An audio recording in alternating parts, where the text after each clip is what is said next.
Good evening, good evening. Blessings to you all, the most, in the name of the Most High, God, the maker of heaven and earth.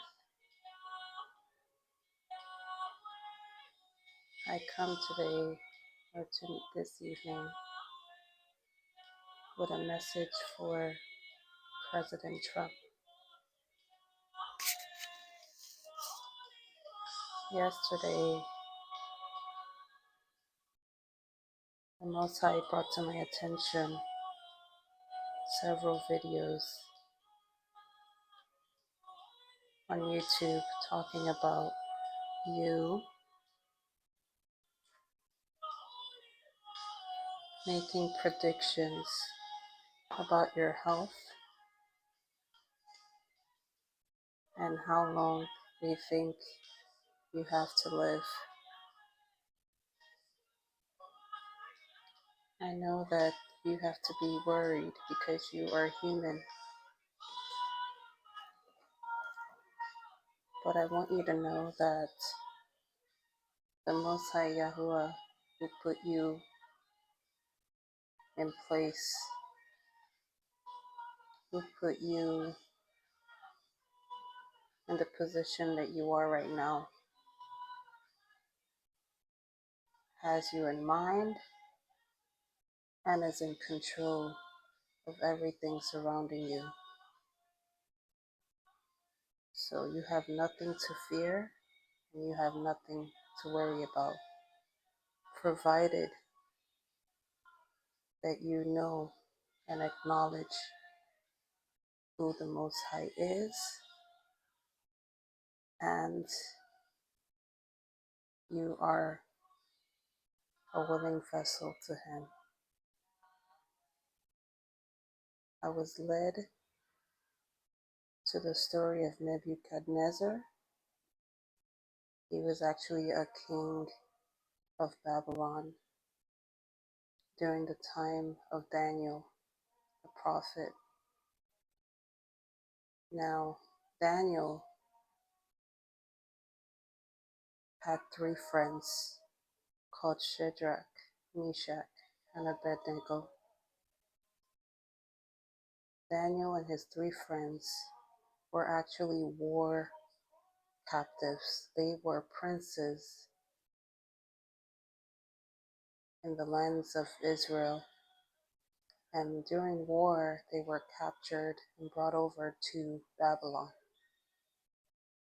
And during the course of that time, they made up their mind that they would serve only the Most High God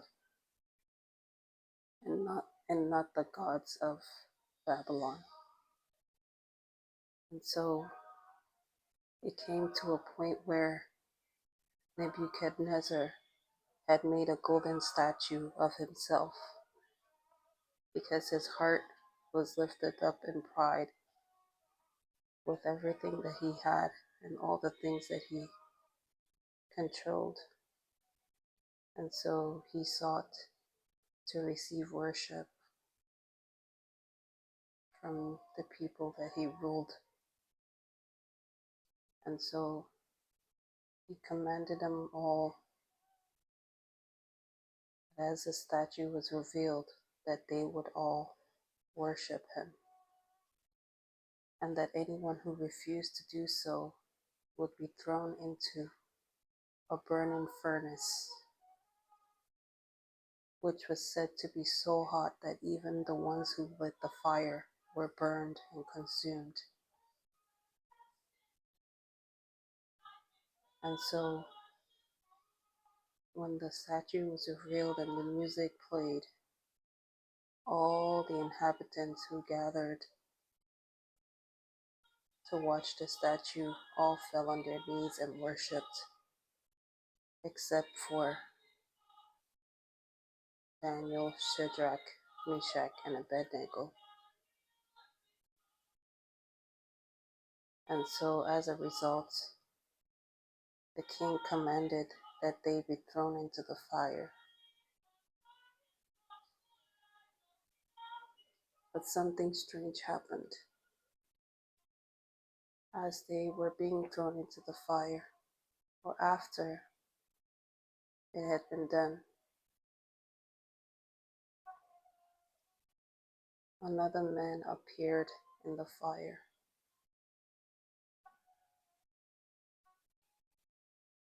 and everyone also realized that nothing had happened to the men who were thrown in. It was as if they were having a great time in the midst of the fire. And so when another man had appeared in the fire, they wondered, well, who is this person? We never threw him in there. And this person looks like a god.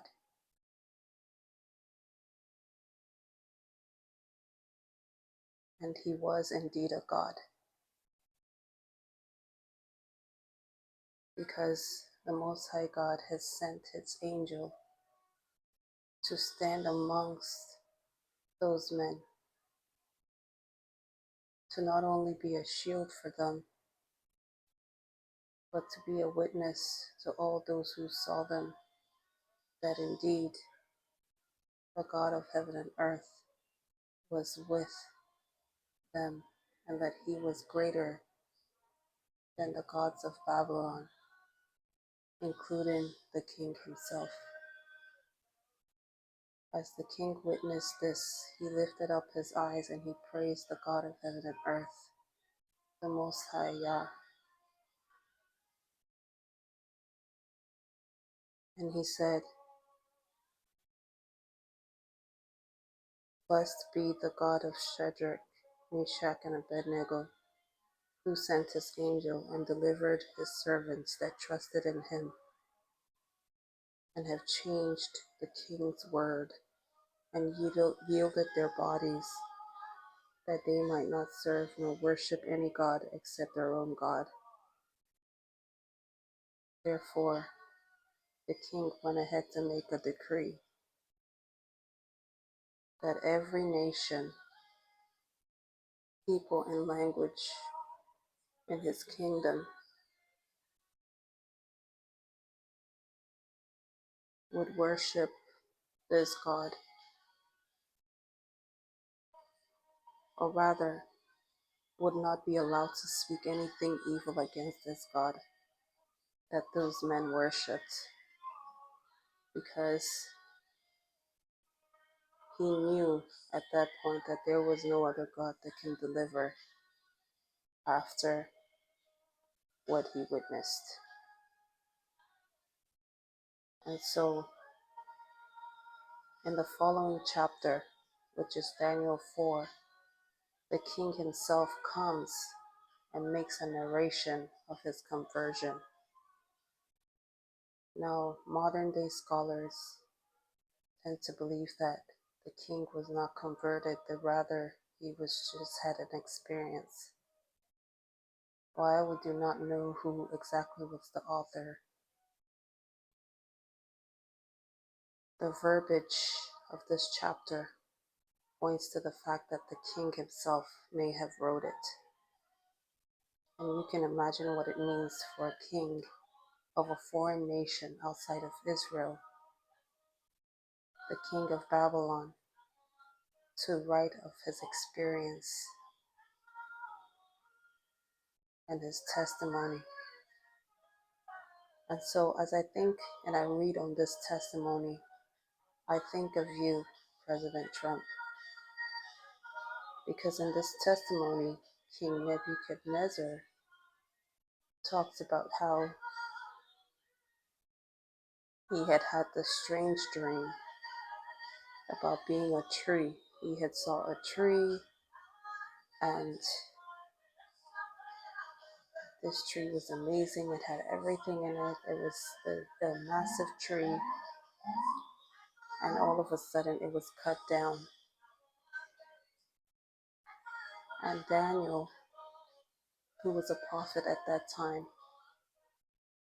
was able to tell him the meaning of this dream, which was to say that the Most High would humble the king if he refused to humble himself to the Most High and to recognize that he was lower subject, that he was not God, but rather God was Lord over him. At this point, the king had already knew who the Most High was, and he had humbled himself, as I stated in the previous chapter.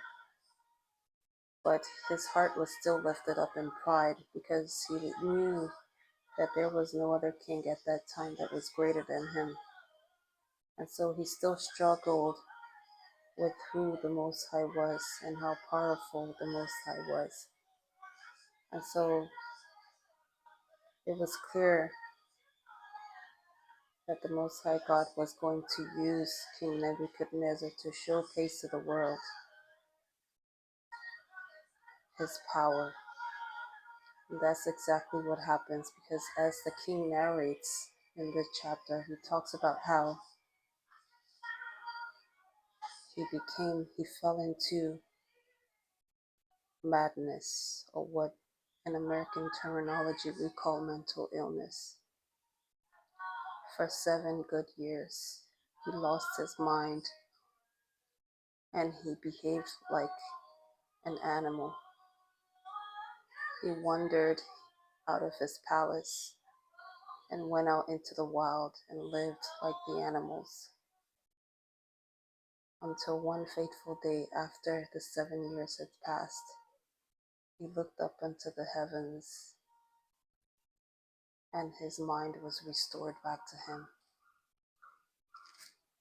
And after it had happened, he blessed the Most High and praised and honored him that liveth forever, whose dominion is an everlasting dominion, and his kingdom is from generation to generation.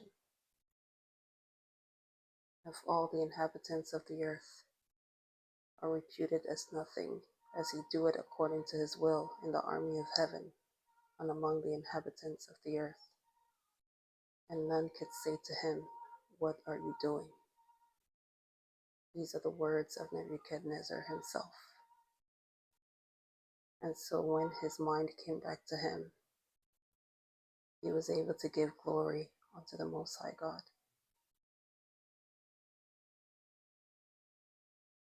And he told of how he was established back into his kingdom, and his glory was added back unto him. However, this time around, he had changed. His thinking has changed. He had realized that indeed the Most High God was the King of heaven and earth, and that no one could surpass him, no matter how much power they possessed. Because at the end of it all, it is the Most High who gives the power. It is him who bestows what he wishes on his chosen vessels. And those who walk in pride, he will humble. And so, this is the message that I was led to. I wanted to share that with you, President Trump, to let you know that the Most High has his eyes on you. You are not forgotten, and you are not so far gone that you cannot be saved. I believe that you are going through a season whereby the Most High wants to showcase his power through you. He wants you to know that he is God, and that there's nothing that you possessed that he has not given to you. So therefore, my prayer to you is that as you one day lift up your eyes and you receive your full senses, that your eyes will be open to realize the majesty of the Most High God who created you as well as the heavens and the earth, the angels and the humans and all that inhabits the firmaments and the worlds in between and outside of this planet we call Earth. You see, there's so much more bigger things apart from this Earth that we live in. So many worlds, so many galaxies, so many universes, so many heavens even. There's third heavens, I believe up to the ninth or more heavens, until we get into the part where the Most High lives. And so the majesty and the splendor of what is outside this world is far too remarkable for us to be so fixated with things of this small earth that we are contained into.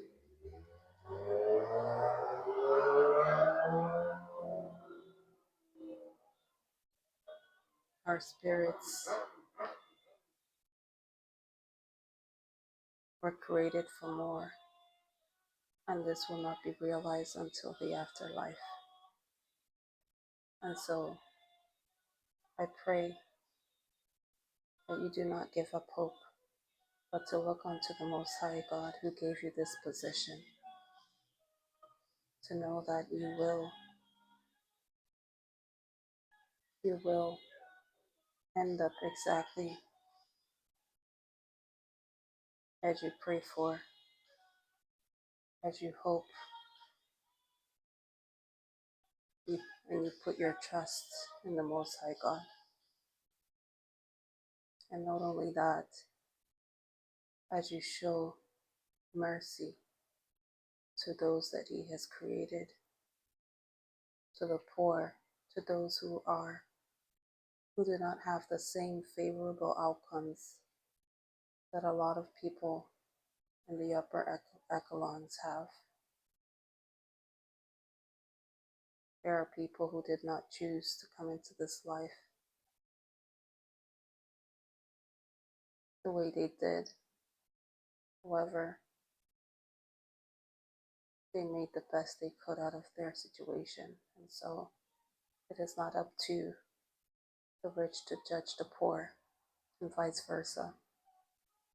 It is up to us to do the will of the Most High, to make ourselves a willing vessels. If not, we do become vessels of the enemy, and we will be handed over to the will of our enemies. I pray that this will not be the case for you, for I know that you are surrounded by enemies. But all things are possible through the Most High. All things are possible. Even as Yahusha, who is also Yeshua the Messiah, said that it is easier for a needle to go through the camel's eye than for a rich man to be saved. However, nothing is impossible with God. And even so, this can be your fate if you choose so. So I thank you, Mr. President, and I pray for you today that your eyes will be opened far above what you know and what you have seen. Your eyes will be opened to greater heights as to the truth of the realities that you have never been exposed to. Let the Most High Himself visit you and show you who He is my prayer. Through the name of Yeshua the Messiah. Amen. Thank you, Mr. President.